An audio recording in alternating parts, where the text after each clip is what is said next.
June 6, 1944. West to east across Normandy's middle sector lie 3 beaches that had to open the front door. Gold, British 51st Division; Juno, Canadian 3rd Division; and Sword, British 3rd Division with commandos. If Omaha is a blood price and Utah a lucky drift, these 3 show a system working under fire, infantry, engineers, and specialized armor, the Funnies, prying open the Atlantic Wall. By nightfall, the Allies have a firm grip on the coast and a corridor for the buildup. The plan assigns 30 Corps to Gold, 1st Corps to Juno and Sword. The job: smash the beach belt, seize the exits, grab the high ground, and link the sectors so supplies can flow, especially fuel. Mulberry B is planned for Arromanches behind Gold. Port-en-Bessin must be taken from the landward side to feed the Allied armies. On the flanks of Sword, British 6th Airborne must hold the Orne and Caen canal bridges, Pegasus and Horsa, to stop German armor from slicing into the beaches. Hold the bridges, open the exits, link the beaches. Gold spans Le Hamel to La Rivière. Assault by the 50th Northumbrian Division with the 8th Armored Brigade and the 79th Armored Division's specialist tanks, D.D. Shermans, flail and bridge tanks, AVRES, and later Churchill Crocodile flamethrowers from 141 RAC. Objective: breach the sea wall, clear strong points, drive inland toward Bayeux and Arromanches. The pre-dawn bombardment hurts, but does not kill every bunker. La Rivière and Le Hamel still bite, with 88s, 75s, and interlocking MGs raking the flat sands. The channel is choppy, so many DD tanks are launched close to shore. Then the system kicks in.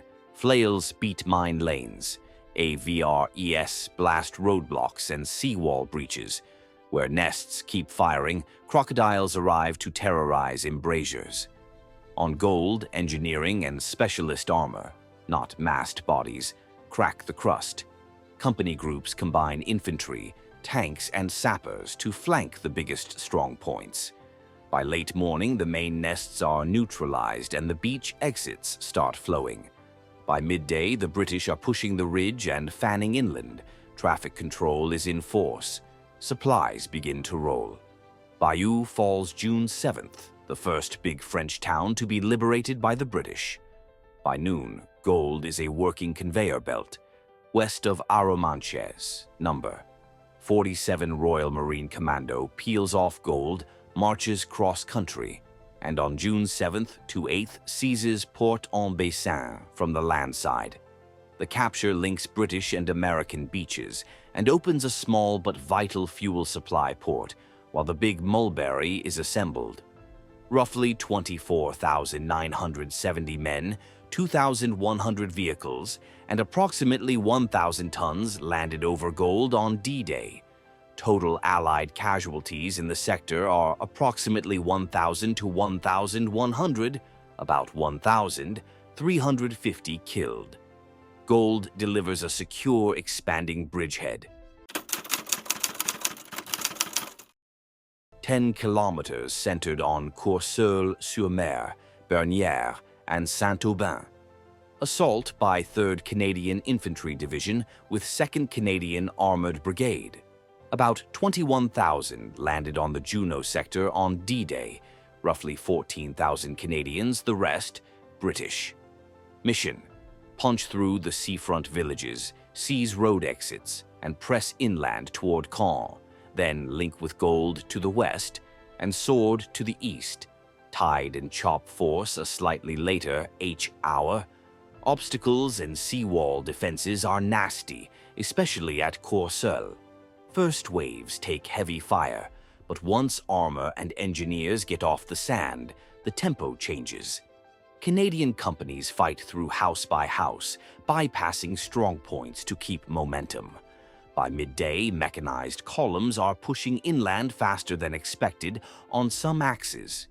After the first hour's attrition, Juno becomes a moving fight, and the Canadians press on. By evening, the Canadians meet the British from Gold, closing the western seam. To the east, however, a 3-kilometer gap remains between Juno and Sword. Elements of the 21st Panzer Division counterattack into this pocket late in the day, a reminder that the battle for Caen is only beginning. Sources vary by whether they count only Beach or the whole Juno sector on June 6th, but Canadian losses are on the order of approximately 1,074 to 1,200 casualties, about 340 to 381 killed. Despite losses, Juno's inland gains are among the deepest on June 6th.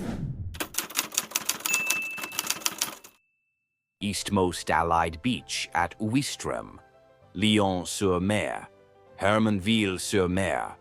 Assault by 3rd British Infantry Division with 27th Armoured Brigade, 1st Special Service Brigade, commandos including French troops under Kiefer, lands to race inland and link with 6th Airborne holding the bridges. Objective: crack the beach belt, secure the Orne flank, and drive on Caen. Just after midnight, about 12:16 a.m. on June 6th, gliders of D Company, 2nd Ox and Bucks, slam down next to the Caen Canal and Orne River bridges. In minutes, they seize both, later named Pegasus and Horsa, and hold against counterattacks until relief arrives from Sword. Those bridges keep German armor off Sword's exposed flank. The seafront at Sword is tight and urban. Some strong points remain after bombardment. As at Gold, funnies help cut lanes. Infantry and armor fight through Ouistreham and Hermonville. Commandos push hard inland, bagpiper and all, to link with the airborne by early afternoon. An iconic D-Day image, but also a serious operational success. The flank is tied down. German 21st Panzer Division organizes a rapid counterattack between Sword and Juno late in the day, slipping through the still open seam. For a tense hour, panzers appear on the high ground near the beaches before being checked by British defenses, artillery, and fighter bombers. By night, the beachhead holds. Caen, however, will demand a much longer fight. Sword survives the day's sharpest armored riposte in the British-Canadian sector. Estimates vary, but about 28 to 29,000 troops landed at Sword on D-Day, with approximately 600 to 1,300 British casualties reported, depending on how counted. Across Gold, Juno, and Sword, the Allies achieve what matters most on day one. Breaches are open and exits are functioning. Unloading ramps for the invasion buildup are secured. Gold is flowing men and vehicles. Bayeux falls June 7th. Port-en-Bessin is taken June 7th to 8th, linking British and U.S. sectors and easing early fuel supply flow. Juno links with Gold by night with some of the day's deepest inland gains despite heavy early losses. Sword holds the Orne Canal bridgehead thanks to the airborne coup de main, rides out the 21st Panzer's counterattack, and preserves the flank for the coming Battle of Caen. The human cost. Figures differ by counting method, but on D-Day the Allies suffer 10,000 plus total casualties, about 4,441 killed. In these three sectors, Gold, approximately 1,000 to 1,100 casualties, approximately 350 killed.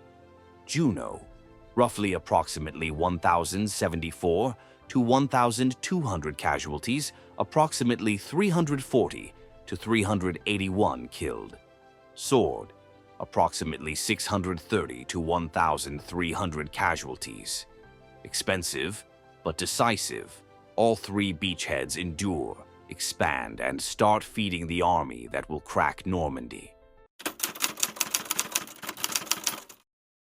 Gold, Juno, and Sword prove the value of combined arms and months of learning in North Africa and Italy.